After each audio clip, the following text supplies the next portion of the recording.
नारी सुरक्षा तो धर्मशाला गंडगोल को नहीं बीजेडी नेता डीजी कैंप ऑफिस सम्मुखें धारणा देथिबा बेले विधायक हिमांशु शेखर साहू समर्थक माने जेनापुर थाना आगे धारणा देछन्ते। जाजपुर जिला धर्मशाला निर्वाचन मंडली रे राजनैतिक आक्रमण प्रति आक्रमण जोगु परिस्थिति गोटे प्रकार उत्तेजनापूर्ण रही। गतकाली गंडगोल पर धर्मशाला विधायकों समर्थक सुनील कुमार पंडा जेनापुर थाना रे इतला देथिले। तेबे राति 3टारू हिमांशु समर्थक माने जेनापुर थाना आगे धारणा देछन्ते। गतकाली धर्मशाला निर्वाचन मंडली रे गोटे प्रकार राजनैतिक उष्मता लगी रही। गतकाली पंतुरी निकट में प्रणब बलवंत राय फार्म हाउस रे भोजी चलता बेले से गंडगोल होता जहाँ परवर्ती समय जना पड़ा जे उभय गंडगोल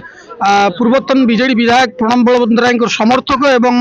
हिमांशु शेखर साहू जी बर्तमान विधायक अच्छी समर्थक मध्य भयंकर गंडगोल होता है जहाँफल कि अनेक गाड़ी भांगा सहित किसी व्यक्ति आहत होती। गोटे पटरे प्रणब बलवंत राय जाजपुर पुलिस उपर भरोसा नक डीजी कैंप ऑफिस आगे धारणा देता बेले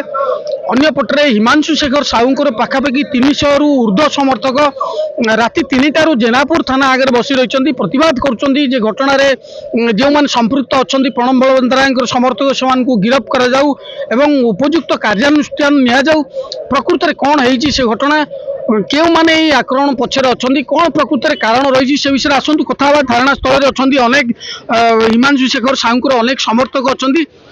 सुनील कुमार पंडा जी की अच्छा गतकाली जहाँ फोटो सोशल मीडिया रे भाइराल होची जहाँ आक्रमण होती प्रकृत में कौन घटना होती पचारि बुझा जे प्रकृत में आप ना कहतु आ प्रकृत में आप कहीं जाइए कौन केमी गंडगोल है कहले। मो ना सुनील पंडा मु ढेंकानाल कल जाइए ढेंकानाल फेला बेले बड़ा छक दे पंतुर देकी मुझे जो जाए से पलि आसे काले मुझे रिटर्न कला बेले से प्रथम आर्यन जो बारबाटी 6टा दिन देखले मो गाड़ी नबजे देखले कहले हे हिमांशु शेखर जो ये लोक कहीकि फास्ट गोटे बोल्डर मारे मो गाड़ी आग भांगी जापर बाउंश दी पारे आणिकी से गाड़ी आग भी माड़ होती मु डोर खोलिक मत घोषार नहीं कि पत्थर से मो मुंडटा पूरा यहाँ छेची देती आ बाउंश मार्चंती 4 जन से थे 4 जन सुब्रत दल आर्यन आ सान मंगलपुर लिपु इंद्रजीत तराई आलोक जे तापर घटनास्थल को देखागला जे बहुत परिमाण लोक आसिले गंडगोल है एत लोक कौटू आसिले हठात मत तो सी जो रेट रे काली आक्रमण करते मत देहांत हो जाता खाली ग्रामवासी गड़मधुपुर ग्रामवासी मु बंची जो मत आक्रमण कले से भाई 2-4 जन आसिक पहुँचला मत बंचे सेठू सी विदा कलापर लोक धीरे धीरे से हाउलिंग गले। एबे आपण माने धारणा देकरी कौन दाबी करिया चाहउछंती दाबी मते न्याय मिलिया दरकार की प्रकार न्याय आशा को जो माने मते जीवन मारदो चाहतले से माने अरेस्ट होबा नियत दरकार जहाँ से प्रतिक्रिया दौले जे से न्याय आशा कर जो मैंने आक्रमण करते किपरि भाव पुलिस गिरफ्त कर आम सहित ये आंदोलन कि महिला सामिल होती गोटे अभियोग उठुची जे महिला मानक एक्चुअली कौन शालीन व्यवहार कले शाढ़ी टाणीदे ये घटना केते दूर सत सी महिला अच्छा कि आंदोलन भितर आमर केतकी दलाई बोलिकी आमर महिला मोर्चार जड़े भौणी से रास्तार जाऊला बेले बापघर फेरुले से टाइम भी अटकई शाढ़ी भिड़ाभिड़ी कर तेणुक महिला मानू निर्यातना देवाटा केबे भी माने उचित नुह। बीजेडी आगुरी जो गुंडारा चली